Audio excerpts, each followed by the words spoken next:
So tax cuts and reform are certainly not over, but we're going to move on to another topic. The FBI has been in hot water for the past few weeks as we've seen biased texts against anti-Trump bias at the FBI.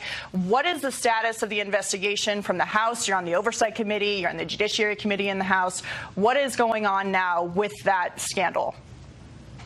Well, I think it's important to point out, obviously there was a lot of anti-Trump sentiment with this key FBI agent, Peter Strzok, who is the lead agent for the Hillary investigation and the lead agent in this Russia investigation. But it was more than that. He wrote a text message to Lisa Page talking about a meeting that they had in Andrew McCabe's office, who's the FBI deputy director. And he said, "I wish I could take what you said about Trump not being able to win and take that to the bank, but I'm not sure that the FBI can take that risk. And we need an insurance policy basically to stop Trump from being elected." So that is the reason he got kicked off the Mueller probe.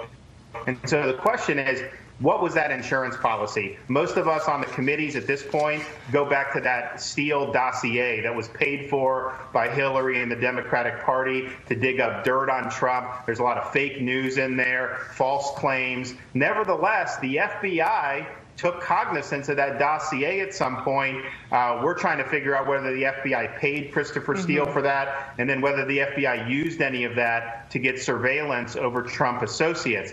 And if that's the case, if the answer to those questions is yes, then what you have is the Obama DOJ working with the Hillary campaign and Democratic Party to get surveillance over someone associated with the opposite party. That's a major deal if true. Right. So what about the accountability aspect of this? Because we have the American people who see this happening over and over again inside of the government. What are you doing specifically? Are there subpoenas on the table? Are contempt charges on the table for the FBI not answering your questions? Andy McCabe was on the Hill this week testifying. It doesn't seem like lawmakers are satisfied with what he said because his testimony was not in congruence with other testimony that's been given by other witnesses. So how does this actually move forward in terms of some kind of accountability and cleaning up the FBI? So all subpoenas for sure. McCabe has come in, very unsatisfactory testimony, and you see the news today. He's moving on, and I think that may be a reason why. We need to subpoena Bruce Orr, who was one of Sally Yates, the deputy AG's right-hand man at the Justice Department. He was meeting with the author of the dossier, Christopher Steele, during the election, and his wife works for Fusion GPS. So you got to subpoena Orr, you got to subpoena the wife, you got to subpoena other folks like Peter Strzok and Lisa Page who were involved in this. They need to be under oath. They need to be deposed. None of the stuff like they did with Hillary where they just asked her some softball questions, didn't put her under oath, didn't transcribe. These are legitimate, transcribed, and if they lie, then they'll be held accountable. But contempt for sure. If the FBI isn't going to give us the information that we're asking for in terms of the dossier, then we should hold both Rosenstein and Christopher Wray in contempt. Yeah, it's far from over. It's going to be a wild ride once we get back from the new year, I'm sure. Merry Christmas, Congressman Ron DeSantis. Thanks so much. Merry Christmas. Very busy night of news. My next guest says the FBI's Andrew McCabe viewed his job as one to help Democrats and hurt Trump, using whatever power he had from his FBI perch. Former DOJ attorney J. Christian Adams joins me now. It's great to see you. Now, we're going to start with what the president said about this. He's been criticizing the FBI publicly. President Trump tweeted a series of things today. This is one that he tweeted earlier. How can FBI Deputy Director Andrew McCabe, the man in charge, along with leaking James Comey of the phony Hillary Clinton investigation, including her 33,000 illegally deleted emails, be given $700,000 for wife's campaign by Clinton puppets during investigation? Now, you were in it. You were in the Justice Department. You see how these creatures of government function. How does this happen? How is it that the FBI can treat people differently based on their political leanings? People need to understand these people in the FBI and DOJ, they don't think they're doing anything wrong. They think this is normal operating procedure. What the president is referring to is Andrew McCabe's wife was running for office in Virginia, got a load of money from Terry McAuliffe, the governor, who was also under investigation by the FBI. And, of course, they don't have to return all that money in Virginia. Virginia. They can keep it so Andrew McCabe actually benefited. Right. These people don't think they're doing anything wrong. They think their job, apparently Andrew McCabe thinks, is to protect Democrats. Well, so this week, Republicans, this week and last week, have been very critical of Andrew McCabe. You have Senator Chuck Grassley, who's the chairman of the Judiciary Committee, calling for him to be removed. We now hear that he's maybe going to retire here in a couple of months, making sure he gets enough time in to get his full pension.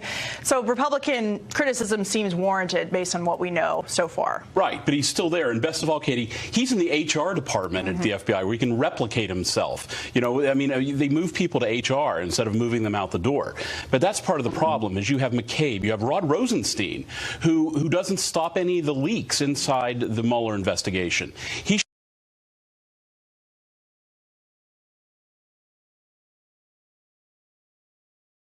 should be firing people who are leaking, not giving them the benefit of the doubt and praising them like he did this week. So what about the firing? Because people are questioning, why is it that President Trump can't just remove Andrew McCabe from his position, right? My understanding, he is a civil servant. He is not a political appointee, and therefore the president cannot fire him. Now, can Christopher Wray, who is reported, he was the new FBI director, who is reportedly reassigned FBI top lawyer James Baker, or he has actually resigned as well.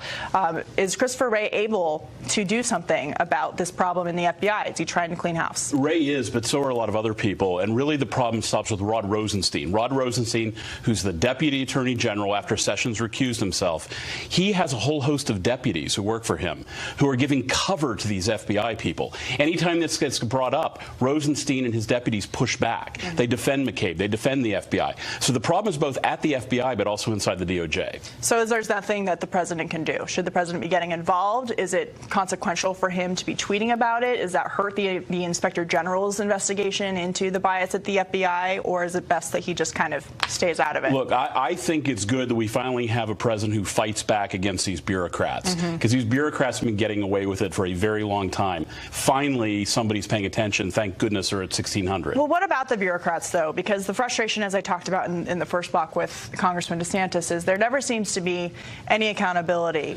The IRS was turned into a political tool and weapon against conservatives. It seems like, and based on your experience and what you know, this is the same situation. Right. Look, they have normalized politics at the Justice Department. You wrote about this about Fast and Furious. You saw this starting to happen years ago, where Holder and Obama began to turn this engine of government power into something that helps their ideological agenda. That's what's happening here. That's what happened during the election. So how do we move forward with this? How is it that, you know, we live in Washington, D.C., or in Virginia, I call the freedom side of the river. It is anyway so far. It might change. But this is a blue area. This is a liberal area. The federal government is inherently deeply connected to liberal politics. So how is it that we have this going forward, and how do we make sure that there isn't political bias at the FBI? Well, look, the people who care about this in middle America and regular real world, not around here, need to be vocal, need to tell their senator, tell their president, don't allow this corruption to continue. Don't allow people like Andrew McCabe and Peter Strzok and that whole gang of activist law enforcement agents to influence politics. That's not their job. So what about people who would push back and say they're not activists? They're not a gang of politically motivated people. They were simply doing their job. Yeah, I read the tweets, or I read the texts. That's not a gang of neutral people. That's a gang of people who want to use their power to sabotage a presidential campaign. That's what the FBI did under Andrew McCabe and his cohorts. That's what is still going on at the Justice Department in Rod Rosenstein's office with all of his deputies defending Andrew McCabe. Well, Jay Christian Adams, always appreciate your input. Thanks, and bringing your experience to the table. Thank you very much. Thanks. Street justice still ahead, and next, the White House with an angry response after an explosive New York Times article says the president made offensive comments about immigrants. All of it based on anonymous sources, of course. So is it fair? We're going to debate it next.